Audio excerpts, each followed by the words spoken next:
Here are 10 things that would happen if humans suddenly disappeared. Imagine the snap, but instead of wiping out just half of the living population of the universe, it wipes out 100% of all intelligent beings. What do you think would happen to planet Earth? What would happen if we all weren't here? The world in total darkness. These days, there's a lot of things that we take for granted. Electricity, for instance. All we care about is there's juice coming out of the power outlets in our homes. All we care about is keeping our beloved gadgets working. On a wider scale, most of the world will simply grind to a halt if electricity fails. Believe it or not, only a relatively few people worldwide are directly responsible for keeping our homes, cities, and countries powered up. These people work 24/7 just to make sure that power plants all over the world are in good working order. Someone has to be there 24/7, otherwise it just takes a matter of hours for everything to fall apart. Yes, if humans somehow vanish in an instant, the world's power plants will completely shut down due to lack of people maintaining them. And as I've said earlier, it would only take a few hours for this to happen. Lights will stop working, entire cities and countries plunged into total darkness. And then the vampires take over. Global nuclear meltdown. Much of the world's cities are powered by nuclear power plants. Although they are remarkably efficient in what they were built to do, there's always the risk of disaster that's permanently linked to them. I think I don't have to remind you of the Chernobyl and Fukushima disasters just to give you an idea on how devastating these nuclear meltdowns can actually be. Now, if humans disappear from the face of the Earth, imagine Chernobyl, but on a global scale. Right now, the only thing that's keeping these nuclear power plants from being nuclear bombs are the people working on it. These plants have massive cooling towers which require a lot of water to keep everything from overheating. Its water supply needs to be replenished regularly, so without humans to do all that, all the water from the cooling towers will evaporate, and will eventually lead to massive nuclear explosions worldwide. Some people even think that these explosions would be bigger than Chernobyl and Fukushima combined. Any living creature within the blast radius would naturally be eliminated. Those who survived the blast would also eventually die due to radiation poisoning. Massive flooding. Have you ever wondered why underground tunnels and subway lines remain water-free even though they were built below water table level? Well, that answer is one word: pumps. Yes, pumps keeps these areas flood-free. If these pumps somehow stop working, like let's say when the electricity gets cut, with no electricity and no one around to operate the pumps, underground tunnels will soon begin to fill with water. It actually wouldn't take long for this to happen after the electricity is cut. Many experts believe flooding may happen in just 3 days, and the floodwaters will eventually find its way to the streets, turning many well-known avenues into temporary rivers. Oh, and one more thing, flooding will also have one more unfortunate side effect. Without power, sewage would slowly back up and begin to flood, polluting the surrounding lakes and the rivers. The sewage would likely poison a number of animals who'd managed to survive thus far. Shooting stars.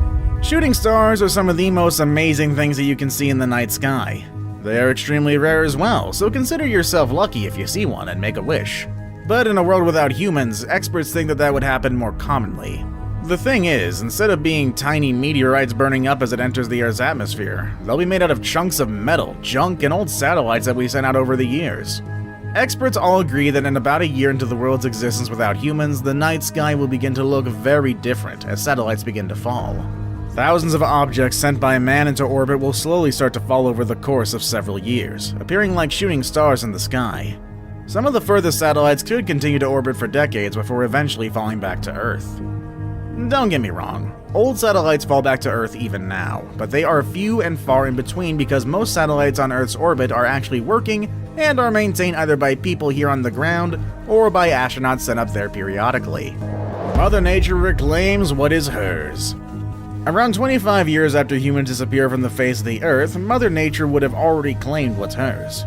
Whatever nuclear fallout that's left from the nuclear plants that melted down would have already dropped to a safe level for living things, especially plants, to thrive.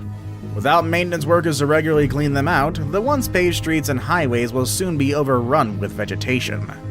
The concrete itself won't survive this onslaught, as the roots would soon break them down into tiny pieces as they crumble to soil in time.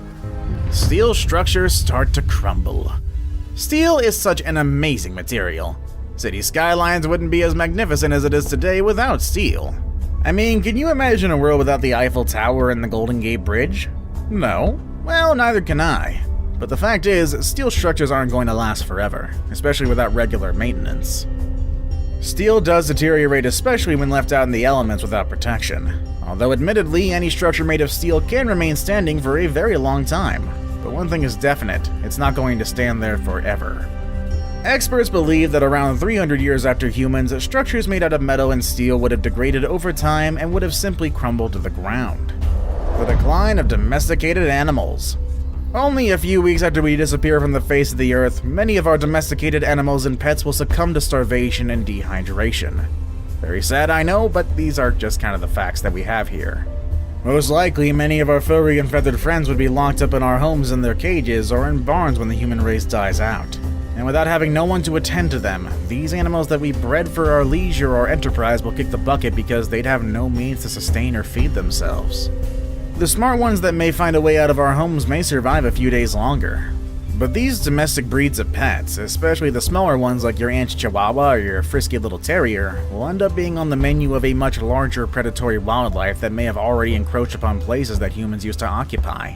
Suffice to say that the extinction of humanity would also be the extinction of the Shih Tzu and other small animal breeds. Wildlife takes over. Speaking of animals, when the massive cities that we built and the suburbs that we once occupied have been devoid of our presence, animal life will begin to return to these places. After all, it was theirs to begin with. We just forced them out of there. A good example of this scenario in a microcosm is Chernobyl. When the area was turned into a no-man's land after the devastating meltdown of its nuclear power plant, wildlife and even vegetation returned to the region. Wild dogs and birds have returned and began bringing back life, albeit a radioactive and highly contaminated one, to Chernobyl. On a massive scale, wildlife is bound to return to places that were once their natural habitats, marking new territories and steadily repopulating areas. Rise of the deserts. Humans have a knack for terraforming. That means we find a place that would normally be uninhabitable, but through sheer will and ingenuity, we can make the harshest of places inhabitable. This includes deserts, and I know that one all too well. When we're all gone, the cities we have built in desert lands, such as Las Vegas and Dubai, will be devoured by sand and turned back into its state as a desert. With only the monuments that we have built and the structures that we put up as ghosts of what was once our flourishing civilization, these desert cities will be nothing more than just arid landscapes against the blazing backdrop of the sun. Even massive areas in the Western Hemisphere, such as Mexico and California, will turn back to the parched landscapes that they used to be as homes and buildings begin to deteriorate and the heat from the sun dries up the land once more. The question is, how about places not built in desert lands like New York, for instance? It's highly unlikely because there's a more plausible fate for the Big Apple. Waterworld. At the height of mankind's expansion of territories and the great discoveries of new lands, we have paved ways to new regions by building dams and forcing water out of places where they should be. Delta cities, man-made islands, and places where water has been diverted to create a hospitable place to create habitat will be swept away by the very same element we have tried to command once we have all bitten the dust as a species. Without anyone to maintain them, dam walls, no matter how thick and fortified, will break and release tons and tons of water. When it does, many areas will be sunk in water, turning them back into the rivers and swamplands that they used to be. Bodies of water such as the Colorado River will once again flow into the Gulf of Mexico, and the Hoover Dam will crumble to give back the river that it kept contained for decades, if not centuries. Furthermore, sea levels are continuously rising, and the disappearance of man won't do anything to stop it. That spells the end for all coastal cities and other nearby places, which sadly includes New York City. Do you know of any other possible outcomes when man totally disappears from the face of the earth? Let us know in the comments down below. As always, thank you all for watching, and I will see you all next time. Later, everybody.